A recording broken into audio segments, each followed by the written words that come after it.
नमस्कार, हरियाणा न्यूज देख रहे हैं आप। मैं हूं आपके साथ केशव कुमार। एलनाबाद उपचुनाव को लेकर प्रदेश की सभी पार्टियां तैयारियों में जुटी हुई हैं। आज चंडीगढ़ में बीजेपी के प्रदेश अध्यक्ष ओपी धनखड़ ने सिरसा जिले के पदाधिकारियों के साथ एलनाबाद उपचुनाव पर न सिर्फ मंथन किया बल्कि प्रदेश पदाधिकारियों से फीडबैक भी लिया। इसके साथ ही उन्होंने एलनाबाद में बीजेपी उम्मीदवार उतारने के संकेत भी दिए हैं। इधर सिरसा जिला निर्वाचन अधिकारी ने भी सभी पार्टियों के साथ बैठक कर चुनावी दिशा निर्देशों से अवगत उन्हें कराया। यानी कि राजनीतिक पार्टियों के साथ ही प्रशासन भी उपचुनाव के लिए पूरी तरह से तैयार है। इस विषय पर हम बात करेंगे क्योंकि तमाम विपक्षी राजनीतिक दल अब ये बात उठाने लगे हैं कि चुनाव आयोग की आड़ में सरकार पाबंदियां लगाकर इस चुनाव को करवाना चाहती है। बात करेंगे इस विषय पर, लेकिन उससे पहले रिपोर्ट।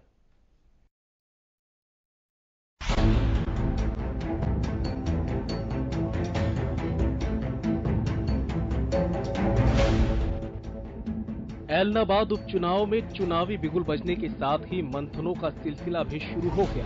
सभी पार्टियां जीत के दावे के साथ ही सियासी दांवपेच भी चल रही है। इसी क्रम में बीजेपी प्रदेश अध्यक्ष ओपी धनखड़ ने सिरसा जिले के पदाधिकारियों की चंडीगढ़ में बैठक बुलाई, जिसमें एलनाबाद उपचुनाव पर मंथन किया गया। इस दौरान प्रदेश बीजेपी अध्यक्ष ओपी धनखड़ ने सिरसा जिले के पार्टी पदाधिकारियों से फीडबैक भी लिया। इस मौके पर बीजेपी के पूर्व प्रदेश अध्यक्ष सुभाष बराला चुनाव प्रभारी नियुक्त किए गए, जबकि डिप्टी स्पीकर रणवीर गंगवा और विधायक कमल गुप्ता सुभाष बराला के सहयोगी होंगे। सुभाष बराला जी हमारे पूर्व प्रदेश अध्यक्ष और वर्तमान में चेयरमैन वहां चुनाव के प्रभारी के नाते से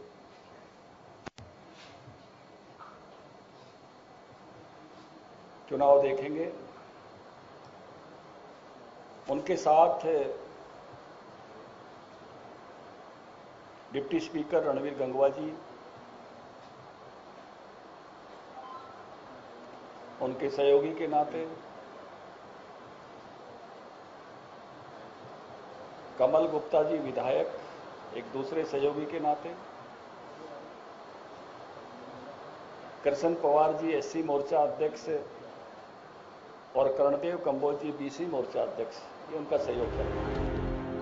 उम्मीदवार तय करने के लिए बीजेपी ने 3 अक्टूबर को चंडीगढ़ में बीजेपी चुनाव समिति की बैठक बुलाई है। धनखड़ ने कहा कि एलनाबाद उपचुनाव गठबंधन लड़ेगा। साथ ही उन्होंने खुलकर तो कुछ नहीं कहा, लेकिन उन्होंने ये संकेत जरूर दिए कि एलनाबाद में उम्मीदवार बीजेपी का ही होगा। 3 तारीख को दोपहर चंडीगढ़ में हरियाणा निवास में भारतीय जनता पार्टी की इलेक्शन कमेटी की मीटिंग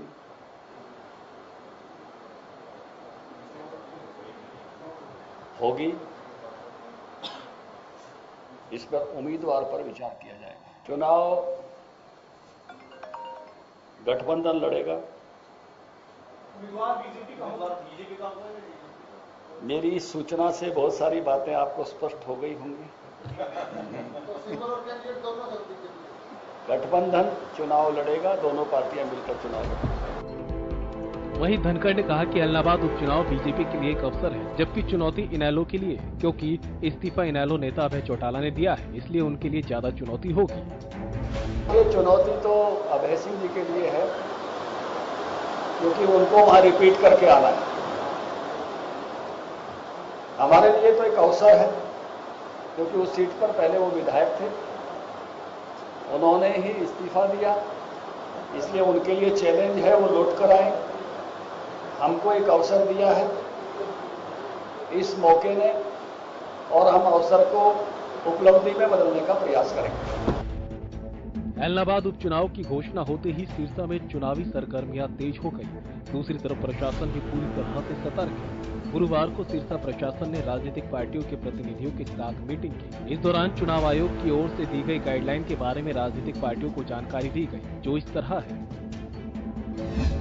कोरोना के कारण चुनाव प्रचार में बदलाव, रोड शो और बाइक रैली पर पूरी तरह बैन, बड़ी रैली की अनुमति नहीं, चुनावी सभा में सिर्फ 500 लोगों की अनुमति, स्टार प्रचारकों के कार्यक्रम में सिर्फ 1000 लोगों को इजाजत, नॉमिनेशन में सिर्फ 2 लोगों के शामिल होने की अनुमति, नॉमिनेशन वाले दिन बड़े जलसे पर रोक, कोविड नियमों का पालन जरूरी, नियम तोड़ने पर होगी सख्त कार्रवाई।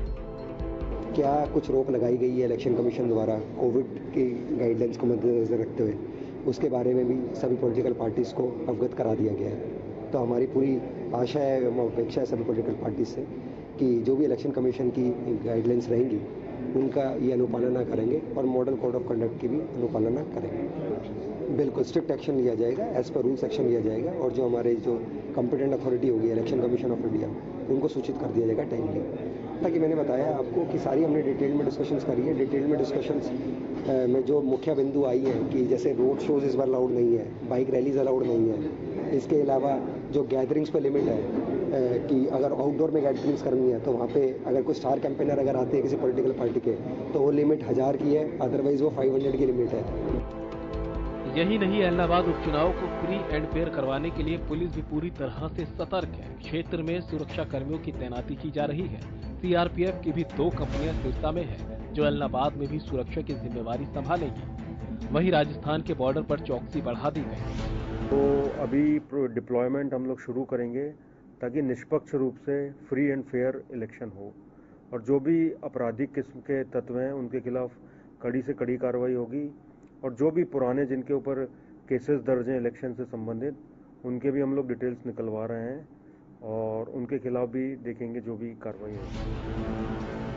एक तरफ टिकट को लेकर राजनीतिक पार्टियां मंथन कर रही है तो दूसरी तरफ प्रशासन भी निष्पक्ष चुनाव को लेकर पूरी तरह से तैयार है। लेकिन जनता के मन में क्या चल रहा है इसका पता तभी चलेगा जब नतीजे सामने आएंगे। Bureau report, Haryana news.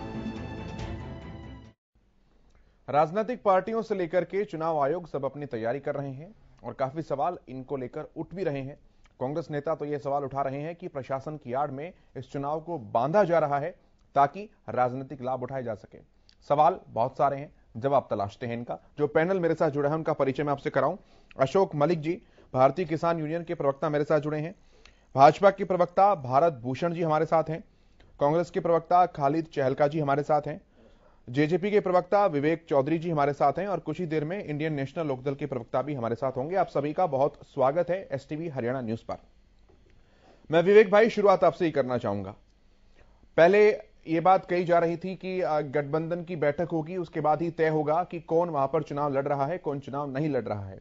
लेकिन आज ओपी धनखड़ ने अपनी प्रेस कॉन्फ्रेंस में संकेत दे दिया है, कुछ चुटकी भी उन्होंने ली है और इशारा भी ये किया है, उनके ये वर्ड्स थे कि सूचना से बहुत सारी बातें स्पष्ट होंगी और 3 अक्टूबर को भाजपा की जो बैठक है वहां पर वो भी होने जा रही है। तो क्या अब ये समझ लिया जाए ऊपरी तौर पर कि भाजपा ही अपना कैंडिडेट वहां पर उतारने जा रही है या अब भी और इंतजार की जरूरत है? विवेक जी। केशव जी, अगर आपने भी प्रेस कॉन्फ्रेंस देखी है, मैंने भी प्रेस कॉन्फ्रेंस देखी है, तो उसमें साफ धनखड़ साहब ने कहा है कि गठबंधन चुनाव लड़ेगा और कैंडिडेट किसका होगा किसका नहीं वो समय बताएगा। और उन्होंने साफ एक लाइन कही है कि गठबंधन चुनाव लड़ेगा और बढ़ता भी यही है, गठबंधन ही चुनाव लड़ेगा। कैंडिडेट तो सही माने में पता लगेगा। अभी मीटिंग बीजेपी की अपनी चल रही है, जेजेपी की अपनी चल रही है और दोनों की बाद में संयुक्त मीटिंग होगी। चलिए विवेक जी, आपको क्या लगता है कि गठबंधन कब मजबूत होगा, जब भाजपा आगे रहेगी या जजपा आके रह करके अपना कैंडिडेट उतारेगी? गठबंधन तो आज भी मजबूत है। गठबंधन मजबूत है तभी सरकार में। सर चुनाव के रूप में कह रहा हूं मैं, चुनाव के रूप में जब आप उतरेंगे। चुनाव के रूप में ओपी धनखड़ जी ने एक बात कही कि बहुत हमें अच्छा मौका मिला है आज चुनाव में आने का और इस सीट को जीतने का। गठबंधन मजबूत है और मजबूती से चुनाव लड़ेगा और जीतने का काम करेगा।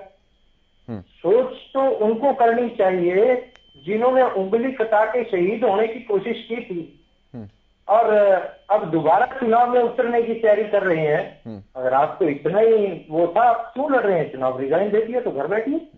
नहीं सर, लेकिन प्रभाव तो देखिए, ये तो जनता का समय खराब करना, जनता का पैसा खराब करना, ये कौन सा औचित्य बनता है?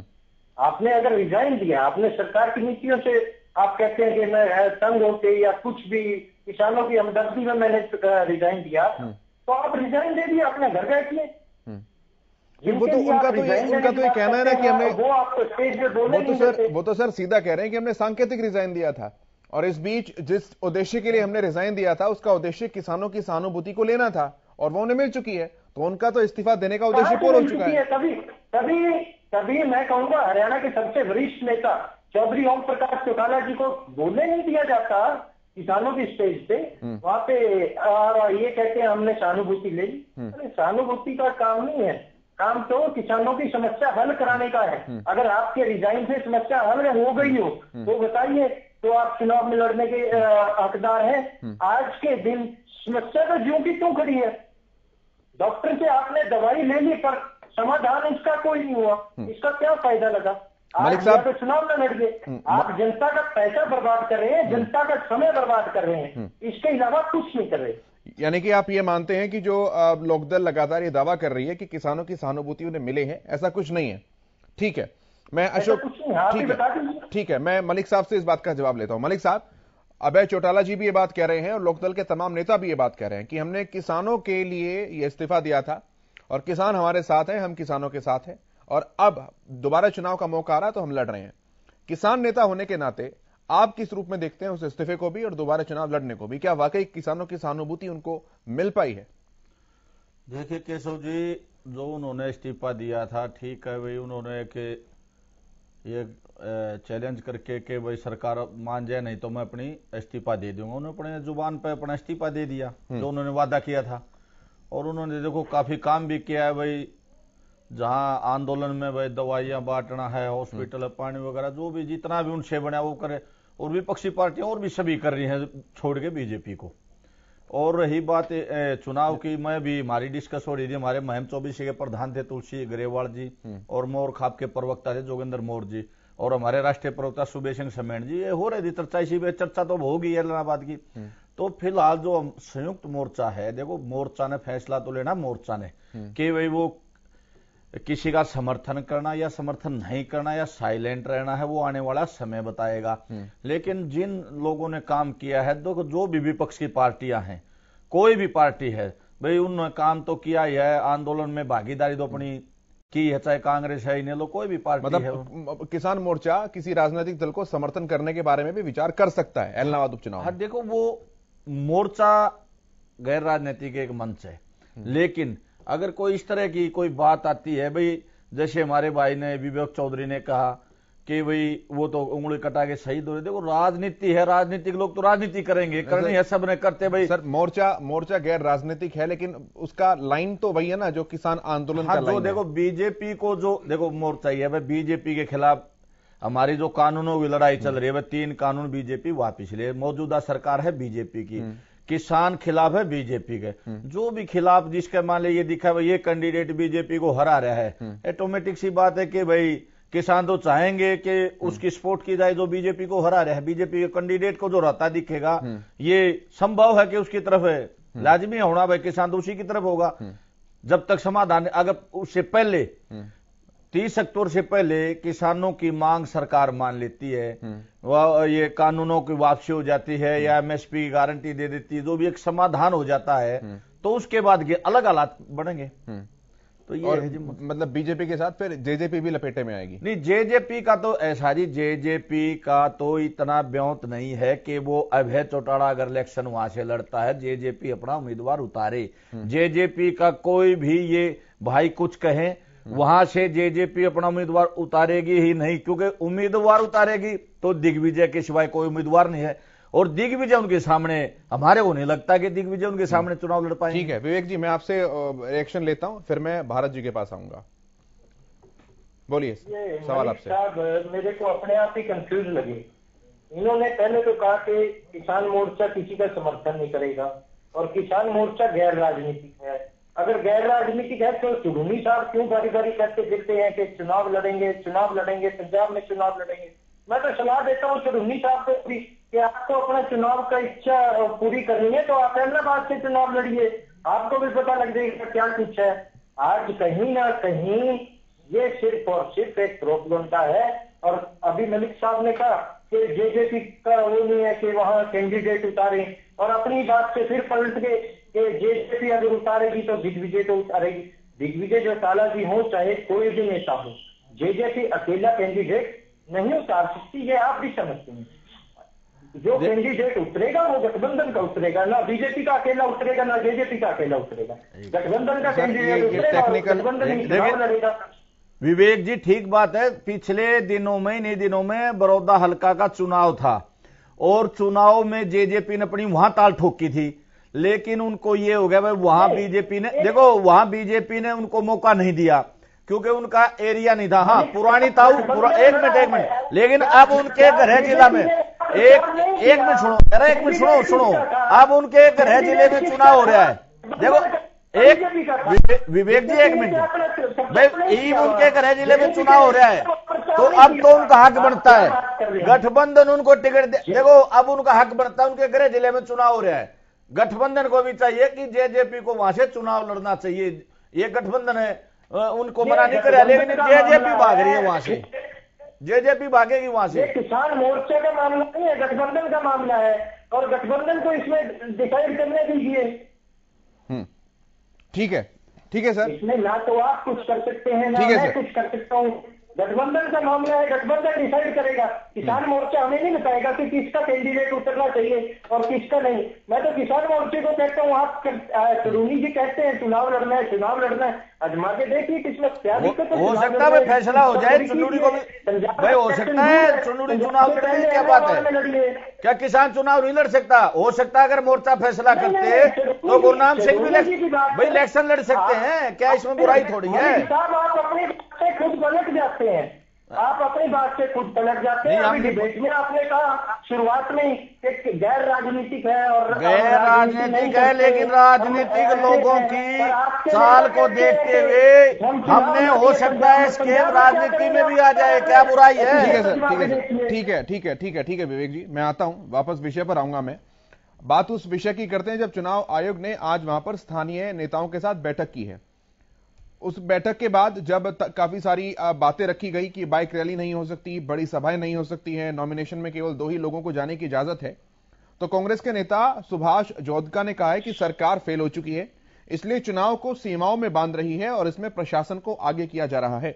खालिद भाई, क्या अगर प्रशासन अपना काम करे तो उसे ऐसा समझा जाए कि प्रशासन जो है वो बायस्ड हो चुका है, वो भेदभाव कर रहा है? नहीं, आपको ये इस सवाल के जवाब में आपको पिछले उपचुनाव में जाना चाहिए।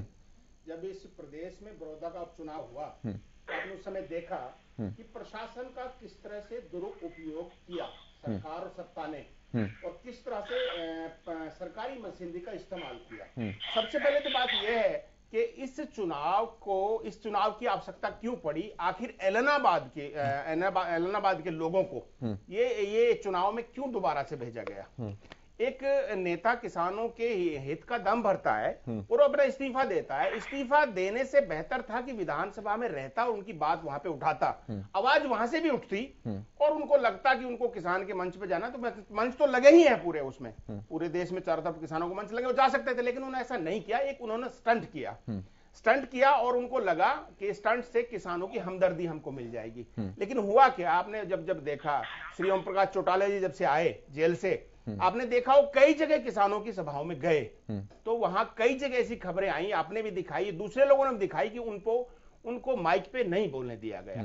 तो ये जिस सहानुभूति के लिए, जिस स्टंट के लिए उन्होंने इस्तीफा दिया, तो वो तो उनका सक्सेस हुआ नहीं। अब आइए दूसरी पार्टी की तरफ, ये एक दूसरे को जो जमुना पार भेजते थे और 70 पार की बात करते थे, दोनों ने मिलकर उपचुनाव लड़ा बड़ौदा का। वो भी एक प्रदेश में एक बहुत महत्वपूर्ण चुनाव हुआ था, बिल्कुल उसी के जैसे चुनाव होने जा रहा है। इस समय एलनाबाद के लोगों को या हरियाणा के लोगों को चाहिए क्या? एक विकल्प चाहिए। विकल्प क्या है? अगर आप कांग्रेस, उनको पता है कि अगर कांग्रेस को वोट देंगे, अगर वो सरकार नहीं बना पाएंगे, सरकार बनने की स्थिति में नहीं है, लेकिन विपक्ष और मजबूत होगा हरियाणा में, जो उनकी आवाज बुलंदी से उठाएगा। तो मैं समझता हूं कि जो 70 पार और जमुना पार की बात करते थे और किसानों की हमदर्दी का दम भरते थे, वो एक तीनों लोग एक परिवार हैं। वो परिवार है, पुरानी साथी बीजेपी की और आज जेजेपी उनके साथ है। ये समझ ले कि एक परिवार और दूसरे परिवार का तालमेल है, तालमेल के ठगी में अब नहीं आएगा। तो सर, लोकदल तो ये बात कह रहा है ना कि कम से कम हमने इस्तीफा तो दिया, अगर कांग्रेस इस्तीफा देती तो मध्यावधि चुनाव हो जाते। वो तो आपके ऊपर ठिकरा फोड़ रहे हैं कि आप कमजोर विपक्ष हैं। ये तो क्या होता है, उनके पास क्या था, उन्होंने क्या कर दिया इस्तीफा देके? क्या उनको नहीं लगता था, क्या इस प्रदेश के लोगों को नहीं लगता है कि विधानसभा में कोई अगर आवाज उठाते अभय सिंह चौटाला जी तो एक मजबूत से आवाज प्रदेश के लोगों तक जाती, सरकार से सवाल जवाब करते।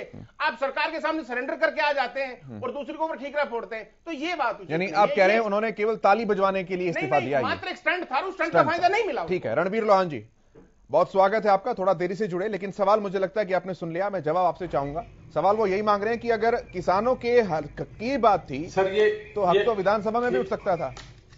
हाँ रणवीर जी। सर ये कौन बोल रहे थे? कांग्रेस प्रवक्ता हैं खाली चहलका जी, उनका सवाल है। अच्छा जी सर, मैं इनसे एक बात पूछना चाहूंगा कि अभय सिंह चौटाला जी ने अपनी इनकी खुद की मर्जी नहीं थी, किसान आंदोलन से जुड़े हुए संयुक्त मोर्चा के लोगों ने अभय सिंह जी को बोला कि आप जब तक किसान आंदोलन में भाग नहीं ले सकते कि जब तक आप इस्तीफा नहीं दे देते, क्योंकि उससे पहले जितनी बार भी गए तो किसानों ने कहा कि आप यहां मत आना, आप पॉलिटिकल आदमी हैं, अगर आपको यहां आना है तो इस्तीफा दे, तो उन्होंने उस समय इस्तीफा नहीं दिया था। लेकिन बाद में जब उन्होंने कहा कि मैं किसानों के साथ हूं, तब किसानों के संयुक्त मोर्चा ने बार बार उनको बोला कि आपको अगर यहाँ आना है, हमारा अगर साथ देना है तो इस्तीफा दे। तब उन्होंने 27 जनवरी का टाइम रखा कि हम 27 तारीख को इस्तीफा देंगे, लेकिन उसमें जी कांग्रेस पार्टी ने ये कहा तो मतलब जिस लिए इस्तीफा देना है तो पहले क्यों नहीं दिया? हाँ, मतलब जिस किसानों को खुश करने के लिए इस्तीफा दिया ना सर, इतना ही है ना कुल मिलाकर बात। जब उन्होंने नहीं खुश करने के लिए नहीं, समर्थन के लिए दिया। जो ये 3 काले कानून हैं, 3 काले कानून के खिलाफ दिया। हाँ, और तो कानून तो स्थिति तो अभी वही है सर, आंदोलन भी वही चल रहा है, सुप्रीम कोर्ट का जजमेंट भी वहीं का वही है, सरकार की बात भी वहीं की वही है, एक भी दौर की बातचीत नहीं हुई है। तो जो परिस्थितियां 7-8 महीने पहले इस्तीफे के दौरान थी वही अब की अब है, तो फिर अब भी ये बोलना चाहिए कि मैं चुनाव का बहिष्कार करता हूं। अब चुनाव की जल्दी क्यों पड़ी थी? देखिए सर, बार बार अब फिर मैं कह रहा हूं कि किसान अगर बोलेंगे कि इस्तीफा दो तो इंडियन नेशनल लोकदल अभय सिंह चौटाला फिर देंगे। अब ये प्रक्रिया है कि 6 महीने के अंदर इलेक्शन होना जरूरी होता है हमारे देश में, हमारे कानून के अनुसार। तो अब इलेक्शन तो होगा और election Indian National Lokdal party लड़ेगी, क्योंकि हमारी पैतृक सीट है वो। ठीक है, उसके बाद अगर किसान मोर्चा फिर बोलेगा तो फिर इस्तीफा दे देंगे। ठीक है, हम किसान के साथ खड़े, इस देश के किसान के साथ इंडियन नेशनल लोकदल है और अभय सिंह चौटाला जी है। ठीक है सर, ठीक है सर। अब मैं भारत जी के पास आता हूं कि अगर कांग्रेस पार्टी उस समय इस्तीफा दे देती तो आज हमारे यहाँ हरियाणा में मध्यवर्ती चुनाव होते। इन्होंने गद्दारी की है। ठीक है, भारतीय जनता पार्टी को साथ दे दिया भूपेंद्र सिंह हुड्डा ने वोटिंग करवा के। ठीक है, 6 महीने के लिए गारंटी दे दी कि आपकी सरकार को कोई दिक्कत नहीं है। ठीक है सर, ठीक है सर। मैं भारत जी आपके पास आता हूं, आप इस बात का भी जवाब दीजिएगा। और एक बड़ा सवाल यह भी है जो उठाया जा रहा है कि आखिर एलनाबाद उपचुनाव में ऐसे क्या हालात पैदा हो गए, जबकि सिरसा के अंदर तो कोविड के 0 केसेस हैं, एक भी वहां ऐसा कुछ परिस्थितियां नहीं है, लेकिन क्यों हालात वहां पर इस तरह के पैदा हो गए कि वहां पर बाइक रैली के ऊपर प्रतिबंध है, बड़ी सभाओं के ऊपर सीमाएं लगी हैं, नॉमिनेशन में केवल 2 ही आदमियों को जा सकता है। और सुभाष जोधका जो कि कांग्रेस नेता है, वो ये बात कह रहे हैं कि चुनाव को सीमाओं में बांधा जा रहा है प्रशासन का डर दिखाकर। भारत जी, केशव जी सुन पा रहे हैं? जी सुन पा रहे हैं सर, रखिए अपनी बात, सब सुन पा रहे हैं। पहले तो आप ही की बात को उत्तर देना चाहूंगा। देखिए, चुनाव आयोग एक स्वायत्त संस्था है, स्वायत्त संस्था है, उसके ऊपर सरकार के दिशा निर्देश सरकार उसको नहीं दे सकती है, बल्कि सरकार को और सभी चुनावी राजनीतिक पार्टियों को चुनाव आयोग हिदायत देता है। चुनाव आयोग जिन परिस्थितियों में चुनाव हो रहे हैं, चाहे वो कोरोना की है, चाहे लॉ एंड ऑर्डर के सिस्टम की हो, चुनाव आयोग को देखना और सुनिश्चित करना है कि उसको देश के सामने ऐसा उदाहरण भी प्रस्तुत करना है कि मैं निष्पक्ष चुनाव कराऊं, मैं सभी कोविड के नियमों की पालना करते हुए चुनाव कराऊं, और जो नियम बन रहे हैं वो अकेले भारतीय जनता पार्टी के लिए अच्छे नियम नहीं बन रहे हैं और दूसरों के लिए खराब नियम नहीं बन रहे। सभी चुनावी दलों के लिए एक जैसे नियम है, सबकी पालना करेंगे, सब पालना करेंगे। अगर बाइक रैली पर कोई प्रतिबंध है या संख्या पर कहीं प्रतिबंध है तो वो भारतीय जनता पार्टी के लिए भी है, हमारे गठबंधन सरकार के लिए भी है, गठबंधन के लिए भी है, कांग्रेस के लिए भी, इंडियन नेशनल लोकदल के लिए भी। तो ये तो एक इस पर प्रश्न चिन्ह लगाना जो है वो राजनीतिक दलों के द्वारा वो चुनाव आयोग की विश्वसनीयता पर प्रश्न चिन्ह लगाना है। तो मैं तो इस बात को सिरे से कंडेम करता हूं कि चुनाव आयोग के क्रियाकलापों में हस्तक्षेप करें और उसे सरकार के दिशा निर्देश पर काम करने वाली एजेंसी बताएं। मैं इस बात की ठीक है सर, एक सवाल इसी से संबंधित है। आपने बिल्कुल ठीक कहा, बखूबी कहा है कि चुनाव आयोग एक स्वतंत्र संस्था है, निश्चित तौर पर है, एक संवैधानिक संस्था है। और यह भी बात है कि चुनाव आयोग का और सरकार का इस तरह का कोई डायरेक्ट लिंकेज नहीं होता कि एक दूसरे को निर्देश दे सके, खासतौर पर सरकार चुनाव आयोग को निर्देश दे सके। लेकिन जब समायोजन बैठक होती है सर, तो उसमें तो सरकार के प्रतिनिधि हिस्सा लेते हैं ना, और सरकार जब अपनी बात रखती है तो चुनाव आयोग उसे दरकिनार नहीं कर सकता कि नहीं, आप रूलिंग पार्टी भी हैं और आप सरकार भी हैं, तो आपकी हम नहीं सुनेंगे। तो जब इस तरह की बंदिशें लगाई जा रही थी, और आपको अंदाजा तो होगा ही कि विपक्षी जरूर सवाल कोई ना कोई उठाएंगे, तो क्या आपने चुनाव आयोग के सामने इस बात को रखा कि जब बड़ौदा में इस तरह की कोई बाउंडेशंस नहीं थी, जब इस तरह की बाउंडेशंस पूरे पश्चिम बंगाल के चुनाव में नहीं थी, तो एलनाबाद में इस तरह की बाउंडेशंस का अगर आपको फायदा नहीं मिलेगा तो नुकसान हो सकता है, नुकसान नहीं मिलेगा तो फायदा हो सकता है, कुछ तो चीजें होंगी ना सर। देखिए केशव जी, हम इस धारणा पे नहीं चल सकते कि चित्त भी मेरी और पट भी मेरी। अभी कुछ दिन पहले से स्कूल खोलने की शिक्षा मंत्री जी ने और हरियाणा सरकार ने पहल की, उसमें विपक्ष को यह था कि स्कूल नहीं खुलने चाहिए। कोरोना की तीसरी लहर किसी समय भी दस्तक दे सकती है, हमारे सिस्टम क्रैश हो जाएगा और हमारा जो है हरियाणा प्रदेश के वासियों की जान माल का नुकसान हो सकता है, जान का नुकसान विशेषकर। अब अगर इस चीज का ध्यान में रखते हुए चुनाव करवाए जा रहे हैं, चुनाव नहीं हो रहा था तो सभी राजनीतिक दल कह रहे थे जानबूझ के सरकार चुनाव नहीं करवाना चाहती है। अब चुनाव आयोग चुनाव करवा रहा है अपनी परिस्थितियों को देखते हुए कि चलो कोविड में कुछ ढील आई है, कुछ घटा है, तो चुनाव करवा देते हैं। लेकिन इस प्रकार का अगर जो हिदायत चुनाव आयोग ले रहा है तो वो सरकार के कहने पर नहीं ले रहा है। चुनाव आयोग को खुद भी देखना है कि जिस प्रकार से कम संख्या में हो, दूरी बना करके रखी जाए। तो इसका मतलब विपक्षी नेता जो है, इसका मतलब कांग्रेस नेता एक भ्रम फैला रहे हैं। शंका करना ये तो निराधार है। तो खालिद भाई, इसका मतलब आप लोग भ्रम फैला रहे हैं, लगाते रहेंगे। इसका मतलब कांग्रेस नेता भ्रम फैला रहे हैं। खालिद भाई देखिए केशव जी आपने मेरे से इस चुनाव के बाद राजनीतिक बात का पक्ष नहीं रखने दिया। ठीक है, रखिए सर, मेरे साथ अन्याय मत कीजिए। ठीक है सर, जल्दी से रखिए, फिर जल्दी से रखिए। जल्दी से ये रखना चाहूंगा कि अभी रणवीर जी कह रहे थे इनेलो के प्रवक्ता कि हमें तो किसान संगठनों ने कहा, किसान आंदोलनकारियों कहा कि भाई आप हमारा साथ देना चाहते हैं किसान आंदोलन में, तो अपना इस्तीफा देकर के आइए। अब उनके लिए इस्तीफा देकर के आए हैं, तो निवेदन ये करता हूँ अभय चौटाला जी से या इंडियन नेशनल लोकदल से, किसान नेताओं में से अपना प्रत्याशी चुन करके खड़ा कीजिए, ताकि प्रदेश की जनता को जो आप कह करके आए थे कि अब किसानों के हितों के लिए किसान ये विरोध कृषि बिल के विरोध में इस्तीफा दे रहे हैं, तो एक किसान नेता को चुनिए, में दिखाइए प्रदेश को कि आप किसान हितैषी है, किसानों में से एक नेता चुनिए, चाहे चौधरी को चुन लीजिए, उनको चुनाव लड़ा दीजिए ना और समर्थन दे दीजिए। स्वयं क्यों चुनाव लड़ना चाहते हैं? एलनाबाद की जनता ने आपको मैंडेट दिया था, आपने उसके साथ धोखा किया है, आपने उसके साथ अपमानजनक व्यवहार किया है, इसलिए नैतिक रूप से आपका अधिकार नहीं। और अगर कृषि बिल वही के वही खड़े वापिस नहीं हुए तो आप मना चुनाव लड़ करके क्या करने जा रहे हैं? यही करने जा रहे हैं और रणनीति को कह रहे हैं हम दोबारा फिर से इस्तीफा। अरे जो राजस्व, ठीक है सर, मैं जवाब लेता हूँ इस बात, मैं जवाब लेता हूँ। विवेक जी जवाब दीजिए। इसका जवाब विवेक जी से मांग रहे हैं आपके रणवीर जी से। ठीक है, रणवीर जी जवाब दीजिए, माफ कीजिएगा रणवीर जी। मैं sir, Ranveer G network issue है आपके साथ। अभी पार्टी की 3 तारीख को मीटिंग है। हाँ हेलो जी, रखिए अपनी बात रखिए। और उस मीटिंग में डिसाइड होगा जी कि इलेक्शन कौन लड़ेगा। अभी हमने ये नहीं कहा कि अभय सिंह जी इलेक्शन लड़ेंगे, इलेक्शन तो पार्टी डिसाइड करेगी, पार्टी जिसको लड़ाएगी वो लड़ेगा। इन्होंने तो मोहर मार दी कि जैसे यही इंडियन नेशनल लोकदल के राष्ट्रीय अध्यक्ष हैं।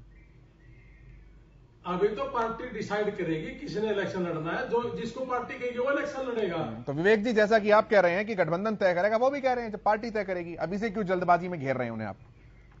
नहीं, एक बात है, अभी जो मेरे साथी ने लोहान साहब ने बहुत अच्छे तरीके से कहा कि दोबारा चुनाव लड़ेंगे, दोबारा रिजाइन दे देंगे। जनाब आप तो ऐसे सोचे बैठे हैं कि एक ही काम रह गया, चुनाव लड़ते रहो, रिजाइन देते रहो, राजस्व का नुकसान करते रहो, जनता के समय का नुकसान करते रहो, और आपको तो कोई काम नहीं है।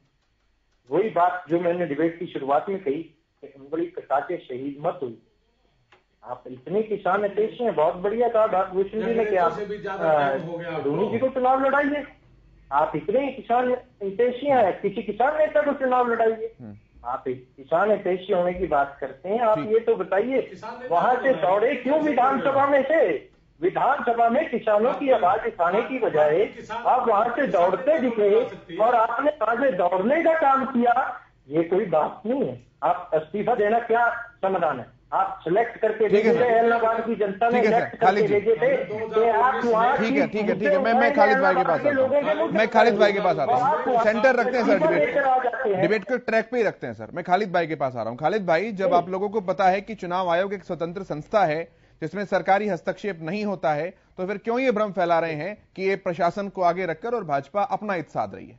ये असल में क्या है, ये भ्रम नहीं है। आपने पिछला जब उपचुनाव हुआ बड़ौदा का, तो पूरे प्रदेश ने देखा कि क्या क्या चीजें सरकारी मशीनरी चुनाव में यूज हुई।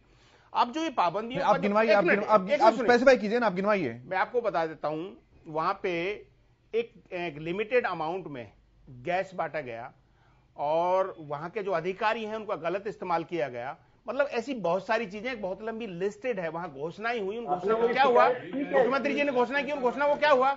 अब सुनिए, अब जो पाबंदियों का जिक्र कर रहे हैं, आज है क्या हरियाणा में कि जो जेजेपी और भाजपा के नेता हैं वो, उनको क्षेत्र में लोग निकलने नहीं दे रहे, तो लोग उनके साथ कैसे खड़े होंगे? एक मिनट भाई साहब, उनके साथ लोग कैसे खड़े होंगे?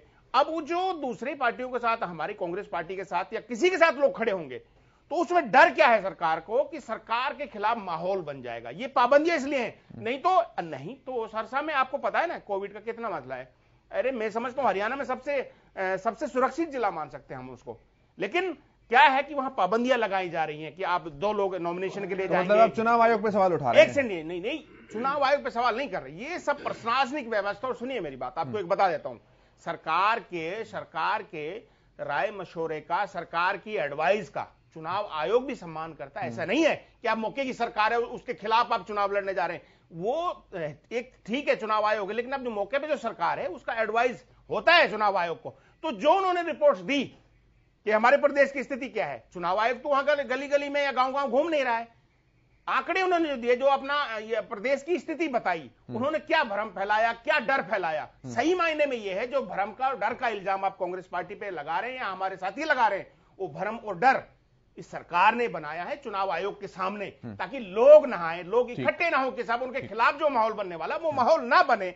और दूसरी बात यह कि चुनाव की बात करते हैं, अगर चुनाव की इस समय जरूरत, तो हरियाणा में पंचायत चुनाव की जरूरत थी ना, वो चुनाव के नहीं हुआ, उसको तो माननीय सुप्रीम हाई कोर्ट में आपने उलझा के रखा है। सरकार जवाब नहीं देती है वहां पे। सरकार वहां जवाब दे देगी इस प्रदेश में चुनाव हो जाएगा पंचायत का, सरकार की बिल्कुल ही एकदम से सरकार की छवि पता लग जाएगा। मैं जवाब लेता हूं, है क्या असली सरकार की छवि क्या है पता लग जाएगा। भारत जी से जवाब करती क्या है सरकार, मैं जवाब ले रहा हूं। सरकार वहां पे हाई कोर्ट में जवाब नहीं देती है, भारत जी से जवाब उलझा के रखा 1 साल से। बड़ा आरोप आपको सुनिए भाई साहब, पूरे 1 साल का समय होने को आया, पूरे पंचायतें बिना प्रतिनिधियों के, कोई विकास नहीं, ठप है सब कुछ, सरकार अपनी मर्जी चला रही है। भारत जी जवाब दीजिए। जी देखिए, खालिद साहब का ये कहना कि चुनाव आयोग जो है वो सरकार के खिलाफ तो नहीं जा सकता, ऐसा क्यों इस प्रकार से बदनाम करने का प्रयास कर रहे हैं? एक लोकतांत्रिक संस्था है, संवैधानिक संस्था है, लोकतंत्र में बनी हुई है। भारत जी, आप इस प्रकार से जो उसके ऊपर उंगली मत उठाइए। आपको अपनी बात रखनी है, सरकार के खिलाफ बोलिए। चुनाव आयोग के खिलाफ बोलना जो है वैसे भी उल्लंघना है, चुनाव आयोग के नियमों को उल्लंघना है ये। और खालिद साहब बीच में मत बोलिए, खालिद साहब आप दूसरी बात, चुनाव आयोग सरकार की सिफारिशें पर नहीं काम करता। हाँ, सरकारी अफसरों के लिए जो फीडबैक उनको चाहिए होता रहता है। और चुनाव आयोग स्वतंत्र रूप से जहां चुनाव हो रहा होता है, पूरे चाहे प्रदेश में हो रहा हो, जा करके भ्रमण भी करता है, निश्चित रूप से करता है। आपके पास रिकॉर्ड है इस चीज के, सभी के पास, और उससे निरंतर रहता है। दूसरी बात आपका ये कहना कि भी पंचायत राज पे चुनाव नहीं हो रहा है, अरे हमारी सरकार ने तो स्वयं हाईकोर्ट में कहा है कि हम चुनाव के लिए तैयार हैं, अब आप हमें आगे दीजिए, हम चुनाव करवाना चाहते हैं। आप कहां कह रहे हैं? सरकार तो खुद कह रही है कोर्ट से, आप आदेश दीजिए, हम चुनाव कराने को तैयार है। अरे खालिद साहब आप देखिए, आप अगर कांग्रेस पार्टी चुनाव में आना चाहती है और अगर आप कृषि कानूनों के विरोध में है और किसान आंदोलन के पक्ष में है, तो आप भी सभी बोलिए कि हम सारा विपक्ष एकजुट होकर के किसी किसान नेता को चुनाव लड़वाते हैं और भाजपा सरकार, गठबंधन सरकार के खिलाफ प्रत्याशी को, सारे मिलकर किसी प्रत्याशी को ठीक है भाई को किसी किसान नेता को चुनाव लड़ा दीजिए। रणवीर जी आपकी मंशा पूरी हो जाएगी। रणवीर जी, क्या लोकदल को भी ऐसा ही लगता है कि ये बंदिशें जानबूझकर बनाई जा रही हैं? क्योंकि ओम प्रकाश धनखड़ जी ये कहते हैं कि ये जो चुनाव है वो भाजपा के लिए अवसर है और अभय चौटाला के लिए चुनौती है। देखिए सर, ना तो भाजपा के लिए अवसर और ना अभय सिंह जी के लिए चुनौती। आपको भी पता है कि पिछले 1 साल से भारतीय जनता पार्टी और जेजेपी पार्टी किसी डिस्ट्रिक्ट में, किसी हलके में या खुद करनाल चीफ मिनिस्टर खुद अपने कॉन्स्टिट्यूंसी में नहीं जा सकते। किसान भी खिलाफ है, व्यापारी भी खिलाफ है। आपने देखा कि 27 तारीख को अभी व्यापारी और किसान टोटली पूरा देश बंद था। और ये उत्तर भारत का तो देखो, मुझे बहुत ज्यादा पता है कि हिसार, जींद जैसे भी जितने भी शहर हैं, अंबाला, टोटली शहर बंद थे। तो व्यापारी भी खिलाफ, किसान भी खिलाफ, मजदूर खिलाफ, कमेरा वर्ग खिलाफ, कोई एक वर्ग ऐसा नहीं है कि जो इनके खिलाफ नहीं है। तो ये कैसे रैली करेंगे? बाइक रैली नहीं कर सकते, ये कुछ भी नहीं कर सकते। तो सर खिलाफत तो इन्होंने अपनी सुविधा के अनुसार ये अपने पत्र लिखा। खिलाफत तो दूसरे पैमानों पर भी है ना। आज भी मुख्यमंत्री से सिक्कू बॉर्डर और टीकरी बॉर्डर के आसपास के लोगों ने मुलाकात की है कि हम परेशान हैं इन चीजों से। तो खिलाफत जहां सरकार के विरुद्ध है, वहां पर कुछ लोग सरकार के साथ भी हैं। वो कुछ केशव जी, वो शुरू से ही कुछ भारतीय जनता पार्टी के आदमी है। नहीं सर, ऐसे थोड़ी ना चलेगा, शुरू से ही है, ऐसे थोड़ी ना चलेगा। मतलब जो विरोध करें वो पत्थर में फेंक रहे किसान। केशव जी सिर्फ एक जगह है जिन्होंने ये पत्थर फेंके, और शुरू से ही वो, और ज्यादा नहीं है, कुछ एक है वो। तो ये केवल मात्र भारतीय जनता पार्टी का एक षड्यंत्र है और कुछ भी नहीं। ठीक है, चलिए ठीक है। विवेक जी, अब इन्होंने ये जैसे हमारे कांग्रेस के भाई ने कहा कि भाई आपने पंचायत इलेक्शन। ठीक है सर, मैं आता हूँ रणवीर जी, मैं वापस आऊंगा रणवीर भाई आपके पास। विवेक जी की बात ले लूं। विवेक जी, खटखट टोल पे जो हुआ, चौटाला साहब को बोलने नहीं दिया गया, जो ये बार बार कह रहे हैं किसानों के हम हमदर्द हैं, हमने किसानों के लिए वो रिजाइन दिया, क्या वो भी भारतीय जनता पार्टी ने कराने का काम किया या गठबंधन ने कराने का काम? आपको स्टेज पे बोलने नहीं दिया जाता किसानों की, और आप उंगली कटा के शहीद होने का काम करते हैं। आप बार बार कहते हैं कि हम रिजाइन दे देंगे, रिजाइन दे देंगे। रिजाइन का मतलब क्या है? आपको वहां पे भेजा जाता है आवाज उठाने के लिए, आप रिजाइन की बात करते हैं। और जहां तक मेरे कांग्रेस के साथी कह रहे थे सरकार करा रही है इनको पब्लिक के बीच में नहीं जाने, आप खुश होइए, आपको तो खुश होना चाहिए। अगर आपको इतना लगता है कि पब्लिक के बीच में बीजेपी जेजेपी गठबंधन नहीं जा सकता, तो आपके लिए तो खुशी की बात है, आपके चुनाव में कोई दिक्कत नहीं आएगी। तो उसकी बात तो फिर बीजेपी जेजेपी के लिए होनी चाहिए। आप क्यों टेंशन ले रहे हैं? जनाब, यहाँ देखने की बात यह है, गठबंधन चुनाव लड़ेगा और चुनाव जीतेगा। अगर आप लोगों को इसमें शर्म नहीं आती है, प्रदेश का दुर्भाग्य है। आप क्या कहते थे? आप दिग्विजय सिंह जी क्या कहते थे? आप मुझे ना डिप्टी सीएम जी क्या कहते थे? बोलने का तरीका सुधारिए। क्या कहते थे? वो शब्द क्या है? शब्द को मिटा देंगे, आपको देख रही है, मिटा देंगे आप क्या बताएंगे? शब्द को मिटा देंगे। नहीं आती है, किस तरह से आपको ये नहीं पता कैसे बोलते हैं, परिवार को गालियां दी। आप घाटी क्या कर रही है? मैं आपकी बात नहीं बोला, आप मेरी बारे में बोलने का काम कर रहे हैं। आज कहीं ना कहीं बौखलाहट पंजाब में ऐसी चल रही है, जो कांग्रेस में उद्धव साहब का कुछ नहीं पता, सहजल का कुछ नहीं पता, जो अमरिंदर के साथ हुआ वो कल को उद्धव साहब से बात होने जा रहा है, उसी चीज से डरते हुए कुछ भी बोले जा रहे हैं। जनाब, जो बात है चुनाव में आई है, किसानों के हत्याशी कितने हैं पता लग जाएगा। आप सुनिए, आप एक चीज मैं आपको बताना चाहता हूँ, इन्होंने वो भी पता लग जाएगा। विधानसभा के अंदर जब सरपंच हुआ उन्होंने क्या कहा था? निकम्मी औलाद किसी की पैदा नहीं होनी चाहिए, उन्होंने कहा था। और रिकॉर्ड है, आज तक उसका वीडियो है। उसके पुरखे ये कहते हो कि निकम्मी औलाद पैदा नहीं होनी चाहिए, और किसानों की जमीनें बेचने का काम किया और बीजेपी को देने का काम किया। आप तो बीजेपी की सरकार को दे रहे हैं। आज आपके नेता को यही नहीं पता होना चाहिए उन्होंने क्या बनेगा। कहीं उन्होंने कहा था ऐसी निकम्मी औलाद पैदा किसी घर में ना हो। आज कहीं किसी को इतनी बड़ी निकम्मी औलाद ना दे, बोलने का काम कर रहे हैं। मैं तो कहती हूँ मेरी अंतिम यात्रा रुकवाना ही नहीं चाहिए। तो प्रदेश के लोगों को क्या कर सकते हैं?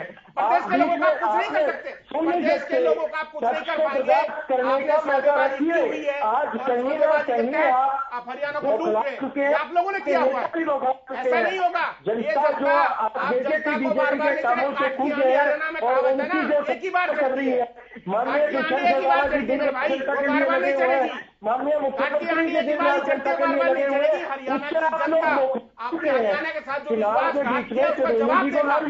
इस चुनाव में देगा, चुनाव लड़ाते हैं आपको बड़ौदा में आपको जवाब दिया गया, इस चुनाव में देगा और आने वाले हर चुनाव में आपको जवाब देगा। आपका अस्तित्व नहीं बचेगा हरियाणा के अंदर, आपका अस्तित्व नहीं बचेगा हरियाणा के अंदर, आप देखते रहिएगा। ठीक है सर, ठीक है सर, मैं मुद्दों पर बात रखता हूँ, बीपी की गोली खाइए, मैं मुद्दों पर बात रखता हूँ सर। विवेक जी खाली जी, मुद्दों पर बात रखते हैं, ठीक है। केशव जी, आप अपनी इस डिबेट को हाईजेक कैसे होने दे रहे हैं? ऐसे हाईजेक कर सकता है? नहीं, कोई हाईजेक नहीं है सर, वो अपनी बात रख रहे हैं, वो पुराने मुद्दों को लेकर आ रहे हैं, वो पुराने मुद्दों को लेकर आ रहे हैं खालिद भाई, ठीक है। वो व्यक्तिगत जा रहे हैं, मैं उन्हें रोक रहा हूँ, हाईजेक कुछ नहीं है सर, वो व्यक्तिगत जा रहे हैं, मैं उन्हें रोक रहा हूँ, कोई बात नहीं। भारत जी रखिए अपनी बात। नहीं केशव जी, मेरे बारे में कैसे प्रवक्ता के शक्ति बोल रहे हैं, कांग्रेस के प्रवक्ता बोल रहे हैं, या तो आप ये बताइए कि मैं किसी के बारे में बोल रहा हूँ, इससे असलियत सुनी जाती, इसीलिए ठीक है सर, ठीक है सर, ठीक है, का काम कर रहे हैं, इनके नेता भी बौखलाए फिर रहे हैं। मैं जवाब देना चाहूंगा। ठीक है विवेक जी, एक बार वो ठीक है, भारत जी एक बार मैं जवाब ले लेता हूँ, फिर मैं आऊंगा आपको। ठीक है सर, ठीक है सर, ठीक है विवेक भाई, ठीक है विवेक भाई, अब मैं आपके सवाल का जवाब बोलने का मौका तो दीजिए। विवेक जी आप सुनिए, केशव जी मुझे बोलने का मौका दीजिए। सर मैं पहले आपके सवाल का जवाब ले लूं, फिर उसके बाद में उनकी रिएक्शन आपसे लूंगा, फिर मैं भारत जी के पास आ जाऊंगा, लेकिन एक दूसरे को सुन लेते हैं सर, प्लीज 30 सेकंड में बात रखिएगा, लेकिन जल्दी से। बात सुनिए, जब आप हरियाणा में चुनाव में आए और जब आप भाजपा को गाली देते थे, दूसरे दलों को गाली देते थे, तो आप क्या कहते थे? उसके बाद आपने क्या किया? आप सुन लीजिए मेरी बात, आप मेरी बात सुन लीजिए, ऐसे बात समझ नहीं आई। अरे मेरी सुन लीजिए भैया, अपना जवाब दे लेना, आप अपना जवाब दे लेना। विवेक भाई अब सुन लेते हैं, विवेक जी आप जवाब दे लेना, सुन लीजिए सर प्लीज। आप एक दूसरे आपके पास मैं आऊंगा सर, विवेक भाई मैं आऊंगा, सवाल पूरा होते मैं सीधे आपके पास आ रहा हूँ। आप जवाब मैं सवाल पूरा होते ही सीधे आपके पास आऊंगा। ठीक है खालिद भाई सवाल पूछिए। आपने क्या किया? आपने हरियाणा के हितों को आपने बेचा, लोगों ने हरियाणा के लोगों ने आप में उम्मीद देखी और आपको 10 सीट दे दी। उसके बाद क्या किया आपने? ना हरियाणा के लोगों से मशवरा किया, आपने मात्र 24 घंटे के अंदर 24 घंटे के अंदर आपने सत्ताधारी दल की गोद में आप जाकर बैठ जाते हैं और आप सौदा कर लेते हैं। आपको मैं बता देता हूं, आपको आपने अपने पुरखों तक को नहीं बख्शा। ठीक है खालिद भाई, ठीक है ठीक है, मैं जवाब हरियाणा के हितों के लोगों के बारे में ठीक है खालिद भाई, खालिद भाई, खालिद भाई, खालिद भाई, खालिद भाई, आपसे जवाब मांगेगा, खालिद भाई, खालिद भाई, ठीक है विकल्प चाहिए, मैं विवेक भाई से जवाब चाहिए, मैं विवेक जी से जवाब नहीं बचेगा। ठीक है सर मैं जवाब ले रहा हूं, विवेक जी जवाब दीजिए, विवेक जी जवाब दीजिए। कांग्रेस के ऊपर या सरकार बनाने के ऊपर है, आज ऐलनाबाद चुनाव के ऊपर डिबेट है, उसके ऊपर आइए, उसके ऊपर आपके पास बोलने के लिए कुछ नहीं है। ठीक है विवेक जी जवाब दीजिए आप जल्दी से सर। केशव जी जो बातें ये कर रहे हैं, मुद्दे से बार बार भटक रहे हैं और बौखला फिर रहे हैं। आज सारी कांग्रेस पार्टी का यही हाल है, आज कहीं ना कहीं जो डिबेट का मुद्दा है उसको भटकाने का काम बारी बारी कर रहे हैं। अगर आपने इतना ही किसान हितैषी आप रहे हैं, आपके नेताओं ने अगर किसानों की जमीनें तोड़ियों के भाव बेचने का काम नहीं किया, बीजेपी को जमीनें देने का काम नहीं किया, तो आप चुनाव से पहले आप क्यों बौखलाए फिर रहे हैं? आपने मैं भारत जी के पास आ रहा हूँ, तो आप किसान लड़िए, जनता ठीक है विवेक जी, ठीक है विवेक जी, मैं भारत जी के पास आ रहा हूँ, बीच में जाइए, अपनी बात रखिए, आपको इतने में वो बीच में दिखाइए चुनाव। ठीक है विवेक जी, मैं भारत जी के पास आ रहा हूँ। तो ये नहीं पता कि क्या होगा, कल को क्या होगा। पंजाब की स्थिति ऐसा में बन चुकी है, उस चीज से बौखलाए फिर रहे हैं। ठीक है सर, बड़ौदा में हुआ था। ठीक है सर, भारत जी, भारत भूषण जी, क्या हुआ? क्या प्रश्न है मेरे से आपका केशव जी? सर आप दोनों की रिएक्शन को सुना आपने, आप बीच में बोलना चाह रहे थे, लेकिन मैं एक स्टेप की बात पहुंचा, अपनी बात रखिए। पहले मैं ये कहना चाह रहा था कि हम में से कोई भी जो भी प्रवक्ता बैठे पैनल पे बैठे, हम डिबेट को हाईजेक करने का प्रयास न करें, ये उल्लंघना है, ऐसा कोई भी ना करे। सर डिबेट हाईजेक नहीं हो रही सर, वो सवाल पूछ रहे हैं, वो केवल इतना ही तो पूछ रहे हैं कि मैं किसी के बीच में बोलूंगा समझो मैं हाईजेक करने। नहीं नहीं ऐसा नहीं है सर। अब ठीक है बोलिए बोलिए बोलिए कि देखिए कांग्रेस पार्टी या इनेलो कोई और दल भी आकर के सोचता है कि हम चुनाव लड़ेंगे, अगर वो इस बात पर चुनाव लड़ने को तैयार है कि ये जैसे कि इनेलो ने बनाया कि ये ऐलनाबाद का चुनाव कृषि बिलों के खिलाफ में एक मैंडेट ला करके देगा, यही भूमिका उन्होंने बनाई है, इसी मुद्दे पर रिजाइन भी किया था। अब अगर वास्तव में इस मुद्दे पर वो चुनाव लड़ना चाहते हैं तो पहले तो नैतिकता के आधार पर चुनाव लड़ना ही गलत। किसान नेता को किसानों को चुनाव लड़ने दे, कांग्रेस भी किसान को चुनाव लड़ने दे, इन भी किसान को चुनाव लड़ने दे कि आप आगे आइए, आपके मुद्दे पर चुनाव लड़ रहे हैं, आप दोनों आप जो है किसान नेता हमारा सबका साझा प्रत्याशी होगा और इस भाजपा गठबंधन सरकार के खिलाफ चुनाव लड़ेंगे। अगर फिर भी अभय सिंह चुनाव स्वयं लड़ना चाहे या अपने पार्टी को लड़वाना चाहे तो ये तय कर दे कि हारने के बाद क्या वो स्वीकार करेंगे कि जनता ने हमें अस्वीकार कर दिया तो कृषि बिल ठीक है, हमें कृषि बिलों के समर्थन में आ जाना चाहिए। इस बात का उत्तर देके जाए जरा इन लोगों के प्रत्याशी। और अगर कांग्रेस से भी पूछा चुनाव हारने के बाद क्या वो स्वीकार करेंगे कि तुमको दरकिनार कर दिया हरियाणा प्रदेश की अहमदाबाद की विधानसभा की जनता ने, तो अब कृषि बिल ठीक है। या तो इस चुनाव को कृषि बिलों के विरोध में चुनाव मत बताइए, पक्ष या विपक्ष का चुनाव न बनाइए, राजनीतिक चुनाव बनाइए। राजनीतिक चुनाव बनाए तो सब राजनीतिक लड़े, तो किसानों को भ्रमित मत करें कि हम आपके खिलाफ कुर्बानी देने को नहीं, हम आपके लिए आपके हित के लिए चुनाव लड़ रहे हैं। अगर हरियाणा के हित का ध्यान रख रही होती कांग्रेस पार्टी तो हजार करोड़ रुपए का कुंडली बॉर्डर पे, टिकरी बॉर्डर पे हरियाणा के उद्यमियों का, किसानों का, मजदूरों का नुकसान हो चुका है। मलिक साहब, क्या वाकई किसान भ्रमित है? खुलेआम समर्थन किया था कि कांग्रेस के लोगों को इस आंदोलन का समर्थन करना चाहिए और कर रहे हैं। मलिक साहब, क्या वाकई किसान भ्रमित हो रहा है? ठीक है सर, मैं जवाब लेता हूं। क्या वाकई किसान भ्रमित हो रहा है? जो सभी राजनीतिक दल मलिक साहब ये कह रहे हैं कि किसान चुनाव लड़े, किसान चुनाव लड़े, क्या कुछ मानना आपका इस विषय पर? मैं आऊंगा, मैं रणवीर जी आपके पास ही आऊंगा अशोक मलिक जी के बाद। देखिए, किसान भ्रमित नहीं हो रहे। वैसे भारत भूषण जी की बात में दम है कि भाई जो किसान के हितैषी बनने जा रहे हैं, बन रहे हैं, चलो इनकी बात जो कि वो अपना त्याग करके और किसी किसान के बेटे को वहां से टिकट दें। देखो, वो फैसला जैसे वे संयुक्त मोर्चा है वो करे कि वे चुनाव वहां से लड़ना है या नहीं लड़ना। पहली बात तो ये, अगर चुनाव लड़ना है, ये दोनों पार्टियां या जितनी भी पार्टियां त्याग कर दें जो आज समर्थन कर रही है कि भाई हम वहां किसान को, तो भारत भूषण जी बात तो बहुत बढ़िया कह रहे हैं, लेकिन हर पार्टी कहेगी कि भाई हम, हमारे अंदर किसान, हम भी किसान के बेटे को लड़ा रहे हैं। वो तो इस तरह देखो, राजनीतिक पार्टियां तो अपना फायदा देखेंगी, लेकिन इनकी बात में दम है। अगर अपना त्याग करें और किसी किसान को चुनाव लड़ाएं और किसान जीत जाता है तो क्या भारत भूषण जी उस दिन कानून ये वापिस हो जाएंगे? आप ये सरकार, एक मिनट मेरा सुनो, अगर ये पार्टी ऐसा करके आप पहले ये गारंटी दे सकते हैं कि अगर वहां से किसान जीत जाता, जो दो तीनों कानून बनाए हैं उसी दिन बीजेपी इनको वापस ले लेगी? क्या इस बात की आप गारंटी देते हो? मैं उत्तर दूं? भारत जी डायरेक्ट आंसर देना है, लेकिन बिल्कुल सही सवाल कर रहे हैं कि अगर भारतीय जनता पार्टी की सरकार ये मानती है कि कृषि बिल गलत है, तब तो वापस लेगी ना। भारतीय जनता पार्टी तो आज भी कहती है कि किसानों के हित के बिल हैं।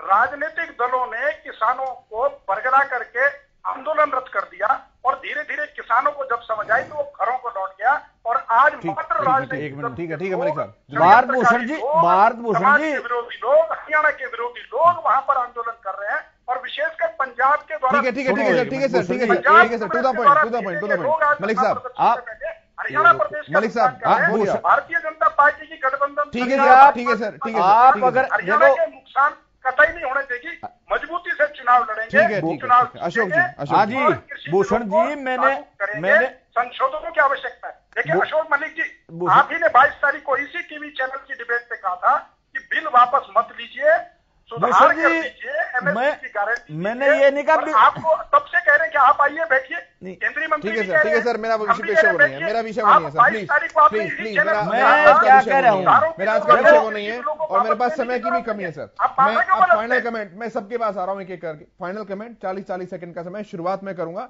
रणवीर लोहान जी से। रणवीर जी 40 सेकंड फाइनल कमेंट।